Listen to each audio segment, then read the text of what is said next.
Chapter 29, Section 3, A Global Conflict. The war moved into Southwest Asia when the Allies hoped to take a part of the Ottoman Empire called the Dardanelles. That would allow them to capture Constantinople, the Ottoman capital, and send supplies to Russia through the Black Sea. The attack failed with a great loss of life. In another thrust at the empire, a British officer named T.E. Lawrence helped lead an Arab revolt against the Ottoman Empire. As a result, the Allies were able to capture several important cities in Southwest Asia.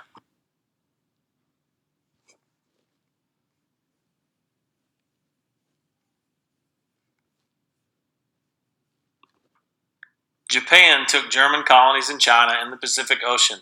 The Allies also captured 3 of the 4 German colonies in Africa. People in the Allies' colonies joined in the war effort. Some worked for the Allied cause, others fought in the armies. The British had used their strong navy to block all supplies from reaching Germany. In response, the Germans increased their submarine attacks on the ships that brought food and supplies to the Allies. U.S. President Woodrow Wilson had protested this policy before and did so again. When the American ships were sunk, the Americans grew angry. Then the British intercepted a secret message from Germany to Mexico. It offered to help Mexico regain land lost to the United States in the 1840s if Mexico allied itself with Germany. This and the submarine attacks turned many Americans against Germany, and in April 1917, Congress declared war on Germany.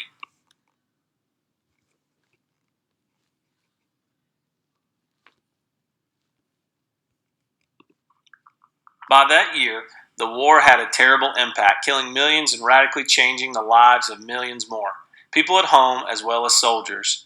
This Great War, as it was called, was a total war. It demanded all the resources of the countries that fought in it. Governments took control of factories, telling them what to produce and how much of it to make. Governments rationed food and other goods, limiting how much people could buy and hold. That way, they were sure to provide needed supplies to the armies in the field. They used propaganda to generate support for the war. They also took steps to put down any dissent against the war. With so many men in the field, women played a growing role in the economies of the countries at war. They worked in factories, offices, and shops.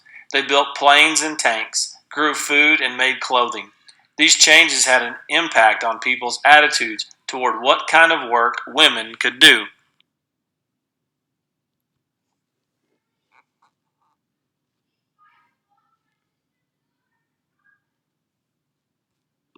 In 1917, the United States entered the war and Russia left it. Suffering during the war chipped away at the Russian people's support for the Tsar. In March, he stepped down. The new government hoped to continue fighting the war, but the Russian armies refused. Just months later, a new revolution struck. Communists seized Russia's government. They quickly made a treaty with Germany, giving up huge amounts of land in return for peace. In March 1918, Germany tried one final attack. Once again, the German army nearly reached Paris. The soldiers were tired and supplies were short though. The Allies, now with fresh American troops, drove the Germans back.